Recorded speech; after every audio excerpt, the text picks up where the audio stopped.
Hey, I'm Tara. So I'm going to be doing melanin and makeup. I've done this once before, but I didn't keep it going. I'm always reading, always learning, and I always want to share, but I also want to do it in a way that shows that I really love it and, give you a little visual how I do my makeup. So all the products that I'll be using today, I'm going to actually add at the end of this video. But the title of this video, what I'm going to be talking about, is called The Hair They Took. If you have not, and please excuse the, the image that I'm going to show you, but my daughter, she wrote all on my beautiful Cicely Tyson's book, you see. So I have been reading Just As I Am. I have a couple of books that I've been reading, but Just As I Am is the one that I'm taking my time because I am going through and researching each chapter because it's so much information that's full of life in here. She talks about Black actors, actresses, people that she started out with, the people that we know that are great today, like Miss Maya Angelou. She speaks about that in depth in her book with all some secrets and everything. But one chapter that I was reading that really got me thinking, the going natural. So this is chapter 12 in her book. So back in like the 1960s, Cicely Tyson had been thriving as a prominent Black actress and model. So if you don't know, Miss Cicely Tyson did not go to acting school. She did not grow up thinking she was going to be an actress. She actually was spotted walking down the street and somebody looked at her and was like, "You can be a model." She fought it, honestly. She was like, "I'm not going to be no model. I don't have the model. I don't know nothing about being a model. Whatever. I'm just going to, do my thing, earn my money, mind my business." But when God shows you who you are and what he has planned for you, whatever it is that you believe, listen. What ended up happening is Miss Cicely Tyson began thriving. So she had been in the longest running off-Broadway non-musical of the decade, and it was called The Blacks. The Blacks featured some of the greats that we know now. Of course, Miss Cicely Tyson, Miss Maya Angelou, Louis Gossett Jr., and Helen Martin. I'm just throwing out a few of these names. But they were her co-stars, and they were killing it, okay? And during the 1960s, she, was getting noticed. People were like, okay, I see where she at. So there was an actor, his name was George Scott. He saw her in her performances in The Blacks. It was a character, it was an African character that he wanted her to play. And Miss Cicely Tyson, being the thespian that she was like, okay, let me read it. So she read it and she thought, I'm gonna embrace this woman. Who I am, what I look like, does not embrace what this woman stands for. So the character basically did not want to leave her culture heritage behind. She wanted to take that with her. She was like, yeah, I'm moving to this new place, but I need me to stay.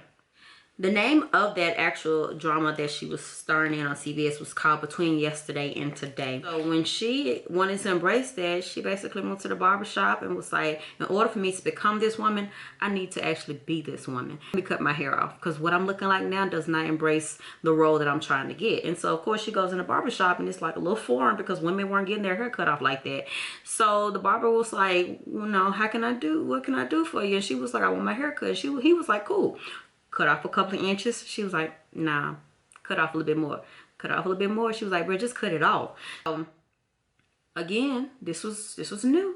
This was new. Wasn't nobody going in no barbershops like this. So the next day, Miss Cicely shows up at her at the audition, pulls that scarf off her head. I don't know if she had a scarf on or not. I'm just saying. Walked in there, pulled that scarf off her head, and everybody got quiet. They were like, oh, okay, I see what you did there, girl. But, shocked because this is rare. Instantly thought, I'm about to get fired. They came over and basically told her, I was going to ask you to do this, but I ain't want no problem with Black women in their hair. That started a trend. So the next audition that she had for another movie or another show, they was like, keep your hair just how you had it in that previous audition. So then that became monumental for Black women because, of course, we're seeing her on the TV. Miss Cicely Tyson, she was the first Black woman to star in a television drama and the first Black TV actress to reveal her hair in what she called in this book, My Bare Naked State. The demand for haircuts skyrocketed. People were lined up to get the Cicely Tyson fade.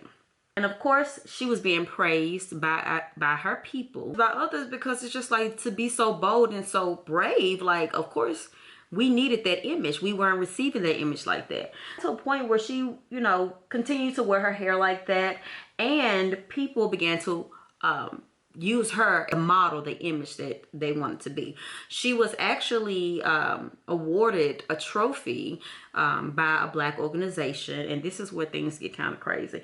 She was awarded a trophy for basically her bravery, and she went there, you know, accepted her award, but then backstage they was like, you are actually embarrassing Black women. We can't be out here wearing our hair like that, and they looking at us like that. You kind of degrading the image of Black women. So Miss Cicely Tyson was like, if you in this little funky trophy, baby, I don't need this. So she literally said in her book, she said, I put that trophy down and dipped on them. Because what you're not gonna do is to praise me in the light and condemn me in the dark. As quickly as the praise came in, so did the criticism. But as I continue to read, Black people are not ignorant or blind to the criticism that we have faced for years for being who we are, for our skin being the complexions that they are, for our hair being the way that it comes out of our scalp. We've always been told to tone down, basically become somebody else to be considered necessary, considered human, to be considered tamed. So that whole mockery of Black women, our hair and Black men, our hair being unruly, mangy, whatever they call it, it was unbeautiful. So there was this writer named Florence Kate Upton, who were among some of the first of her kind to degrade our appearances. And she created this gollywag or gollywag, I think it's pronounced gollywag or gollywog character. And we've seen this little doll. And she created this back in like 1895. So you can imagine the years of hate that was spreading through this world about Black people. Along with her homegirl, Helen Bannerman, they wrote children books based off of these characters. And the little Black Sambo, gollywag characters were images of Black dolls with this charcoal face and these big red lips and these, like, it was a mockery of Black people. But this is where it gets crazy. It's an actual book. These were book series. And this became widely popular all over the world for more than half a century. So both Gollywag and Sambo, they were presented, like I said, they were pickaninnies with the, you know, the frizzy hair, unruly hair, bullcrap like that. So she actually, Upton, she described her character as a horrid sight, the blackest known.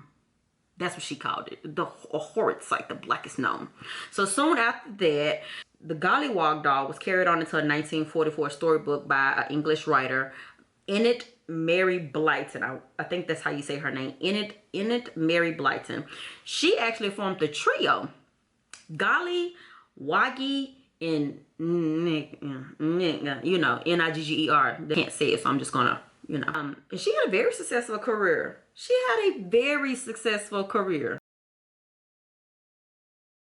We're not new to racism, but the length that they would go to prove that they are better than another group of people, but everything about us they love. Hate that you put into the people that you're making a mockery of, how that made people like me feel, as if they were not beautiful, because there weren't good representations of us in children books. There weren't good representations of us on posters. It gets worse. Like, we know about the mockery that they made of us, but it got worse. Like, during the late 1800s, there was a tobacco company all the way through the 1950s. B. Leidersdorf. They created a tobacco product called hair smoking tobacco. So it's the N word, hair smoking tobacco. And on the image, the images they used was this black face with these full lips, these big earrings over, you know, and this unruly hair. And they sold this product in a metal tin. And it's crazy because this is actually, there's a YouTube commercial that I'm going to add to this that you can watch where they like smoking our hair. Their tagline for the product that they sold was always be a good boy and smoke, be Leidersdorf and company. Nigga hair, you know. So it's just insane. The time, effort, and whiteness these people put into degrading other persons simply because of the color of their skin is beyond me. It's hard to blame. It's hard to blame our grandparents and elders for some of the things that they brought and taught us, because they were taught this, that they were taught that you're not going to go outside looking like any type of way. So if your hair is locked up, it's not beautiful. If your hair is in its natural state, it's not beautiful. You either going to get it straightened out, so it could be as straight and as beautiful as it can be, or it's going to be maintained in some type of way. So even the images of us wearing braids with beads, or, you know, embracing our natural hair culture, is never embraced through Black people for Black people.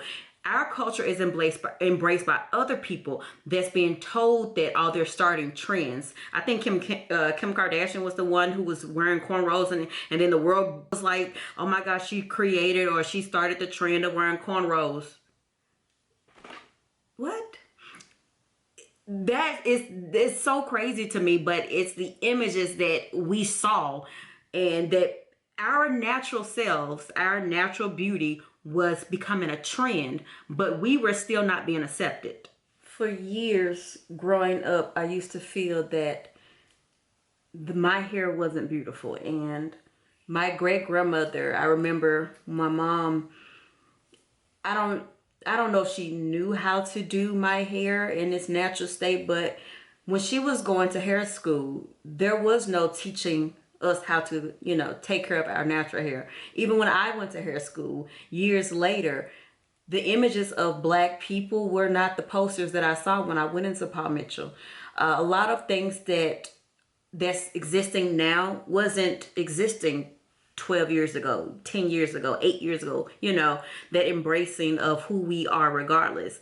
And even now we still have that, oh my God, I don't want to wear my hair out like that. What am I supposed to do? And a lot of us hide our hair, not necessarily because we hate it, it's because we don't know what to do with it. And even so, there is self-hate that's rooted in our hair, because we were taken from our natural state and pushed into this European westernized, colonized way of looking and being, to a point that we used to feel if we didn't look our best, that we were embarrassing ourselves in front of them. Over the years, we have been taught to hate ourselves and love and embrace those who care nothing about us, those who take images of us and try to duplicate it and make it a trend. We have adopted the narrative that if our hair grows naturally, then it is not beautiful. It is not the standard. It is not who we are, because we would then be an embarrassment, which is not true. We are as beautiful and organic, and our skin is a mockery to those who don't glisten as we do like gold. Our minds can seem as foolish because they don't understand how bright we are. Shout out to Supreme Court Justice Ketanji Brown Jackson.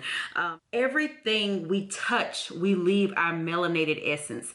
And to be taught to hate and to become the same hate and reflect it to each other has had us in a chokehold for years. We have always been beautiful. We have always been the standard. We have always been it.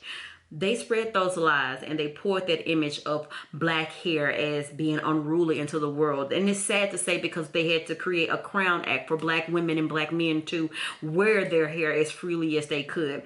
We have been told to wear our hair in a proper manner, to cut it if it gets too long. There was an image or a video that was showing a young lady, I believe, who had to cut her hair because the length or the beads or something wasn't appropriate for the game that they were playing. The young man who appeared on Ellen DeGeneres' show when his high school wouldn't let him graduate because of his locks. The young lady who was told that her hair was too big and she was interrupting class. Stuff like that it is who we are. We shouldn't have to ask permission to be who we are. And I love the fact that Miss Cicely Tyson was so bold and so brave, and she took what she knew and became it. And for me to embrace who I am is never easy, because of course we don't look like the standard of beauty, but a lot of that has honestly changed over the years. I have embraced my curls. I may not wear them out as often.